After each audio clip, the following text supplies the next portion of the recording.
Sedekatin jariah, al-ilmu yang tafa'u bih, waladun salih yad'ulah. Apabila manusia meninggal, apabila manusia wafat, terputus seluruh amalnya kecuali 3 pahala itu akan pernah terputus, mengalir terus sampai datangnya hari kiamat. Apa yang pertama? Sedekah jariah, mengeluarkan harta di jalan Allah untuk masjid, untuk musalla, untuk pondok pesantren. Yang kedua, ilmu yang bermanfaat, yakni para ulama yang mengamalkan ilmunya sampai bermanfaat, ilmunya terus mengalir pahalanya sampai hari kiamat. Yang ketiga, anak saleh yang mendoakan kedua orang tuanya. Tetapi jangan pernah kalian berharap nanti saya kalau mati punya anak yang bakal kirimkan saya doa, nanti kalau saya mati saya punya anak yang bakal kirimkan saya yasin, nanti kalau saya mati saya bakal punya anak yang bikin acara hall buat saya. Jangan harap kalau kamu masih hidup tidak pernah didik anak-anak kamu dengan pendidikan baginda Nabi Muhammad. Kita bapak-bapak zaman sekarang sibuk cari uang, sibuk cari harta. Untuk apa? Untuk memberi makan jasmani anak-anak kalian.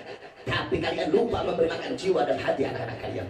Apakah kalian pikir kewajiban kalian sebagai orang tua hanya memberi makan jasmani anak-anaknya saja? Saudara-saudara, kalau kewajiban orang tua hanya ngasih makan jasmani anak, tidak ada beda dengan binatang. Kalian belum bangun, binatang udah bangun duluan cari makan buat anak-anaknya. Tetapi kewajiban kalian sebagai bapak-bapak memberi makan jiwa dan ruh anak-anak kalian. Apa makanan jiwa? Apa makanan hati? Makanan jiwa, makanan hati adalah ilmu, saudara-saudara.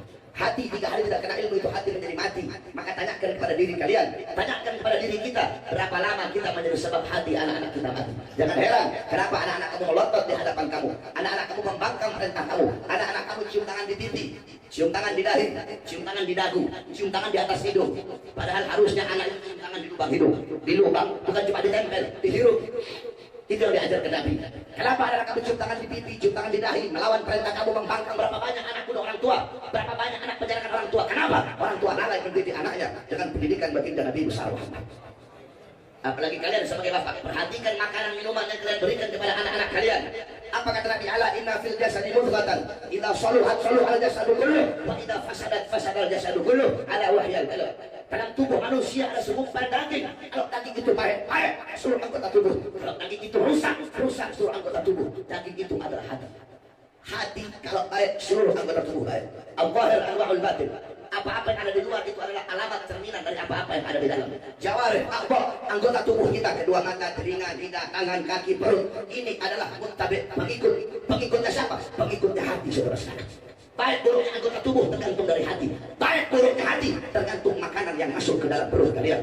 Apabila yang masuk makanan baik, hati tumbuh dari daging dan dari makanan yang baik, minuman yang baik, sehingga itu hati akan menjadi hati yang baik. Tapi kalau yang masuk makanan subhat, minuman subhat, nafkah subhat, apalagi makanan haram, minuman haram, nafkah haram, hatinya tumbuh dari sesuatu yang haram. Sehingga ketika jantungnya memompa darah ke kedua matanya suka memandang hal-hal yang haram, suka memandang perkara yang haram. Jantungnya memompa darah ke telinganya suka dengar fitnah, suka dengar ghibah. Darahnya memompa ke lidahnya suka berbohong, suka fitnah, suka ghibah, suka namimah. Darahnya apa? Darah memompa ke tangannya suka merampas orang, suka mencuri, suka berbuat zalim. Darahnya lari ke kaki, suka melangkah ke tempat-tempat yang haram. Lihat bagaimana para ulama-ulama zaman dahulu, bagaimana warapnya mereka, kehati-hatian mereka di dalam memberi makan anak istri mereka. Al-Imam Haramain dulu beliau pernah ditanya satu pertanyaan. Ketika beliau diberikan pertanyaan, beliau tidak bisa jawab. Ini orang bilang, ya Imam, kamu ini ulama besar, dikasih pertanyaan seperti ini, kenapa kamu tidak bisa jawab? Apa kata beliau? Jawab beliau, mungkin karena air susu yang tertinggal. Maksudnya air susu yang tertinggal apa? Baru beliau cerita. Dulu ketika aku masih bayi, ayahku sangat hati-hati memberi aku makan, memberi ibuku makan yang sedang menyusui aku. Satu waktu aku menangis, ibuku tidak ada. Tiba-tiba aku diambil oleh budak perempuan itu susui aku. Ketika ibuku tahu, langsung aku diambil, diberikan ke ayahku. Ayahku masukkan jari telunjuknya untuk mengeluarkan air susu subhat budak perempuan tersebut. Aku tidak bisa jawab pertanyaanmu, mungkin karena masih ada air susu budak perempuan itu yang tertinggal di tenggorokanku. Seperti itu orang tua di dalam kehati-hatian mereka memberi makan anak dan istri mereka. Al-Imam Hanafi 7 tahun tidak pernah makan kambing, 7 tahun tidak makan kambing. Padahal kambing ini adalah sunnah, paling disukai oleh Nabi. Kenapa beliau 7 tahun tidak makan kambing? Jadi dulu itu kambing milik Baitul Mal hilang.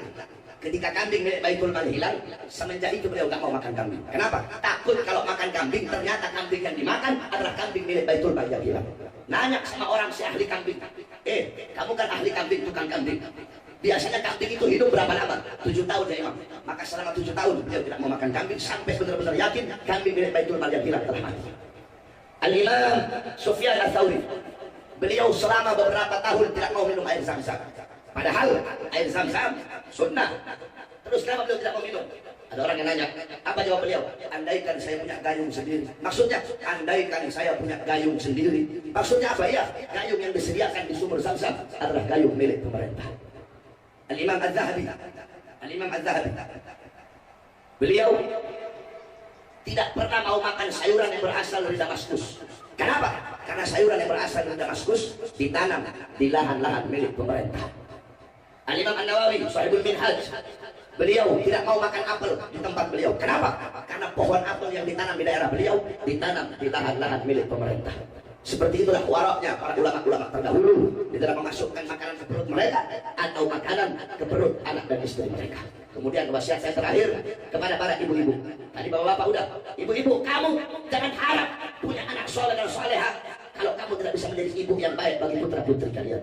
Seorang ibu adalah madrasatul ula, pendidik pertama, madrasah pertama, muallimah, muaddibah, mudarrisah, pendidik, pengajar pertama bagi seorang anak adalah ibunya. Baik buruknya anak tergantung dari ibu. Makanya Allah umpamakan, Allah gambarkan seorang perempuan dalam Al-Quran sebagai haris. Harisul lakum, wanita kalian adalah ladang bagi kalian. Baik buruknya anak tergantung dari ibu. Kita laki-laki bercocok tanam, kita yang bercocok tanam ladangnya istri-istri kita. Kalau kita bercocok tanam di ladang yang baik, hasilnya pasti baik. Tapi kalau kita bercocok tanam di ladang yang rusak, ladang yang kering kerontang, maka hasilnya pun bakal rusak. Satu contoh, Syekh Yasin Al-Fadali, beliau Al-Hafidh, hafal ratusan ribu bahkan jutaan hadis beserta sanad-sanadnya. Diberi gelar Imam Suyuti fi zamannya, Imam Suyuti pada zamannya. Tapi tidak ada satupun anak-anak beliau yang menggantikan beliau menjadi ahli hadis. Semua anaknya jadi pengusaha, semua anaknya dagang. Kenapa? Karena istri beliau bukan seorang alimah. Karena istri beliau pengusaha. Akhirnya apa? Semua anak-anaknya jadi pengusaha. Oleh karenanya, jadilah kalian pendidik yang baik bagi putra-putri kalian. Saudara-saudara, Wali Songo datang ke Wali Islam, Habaib datang ke Islam di Indonesia. Mereka berasal dari tanah tandus, yaitu Hadramut. Hadramut walaupun gersang, walaupun panas, tetapi melahirkan ulama, melahirkan aulia, melahirkan fuqaha. Kenapa? Itu tidak terlepas dari kepribadian ibu-ibu, wanita-wanita yang ada di sana.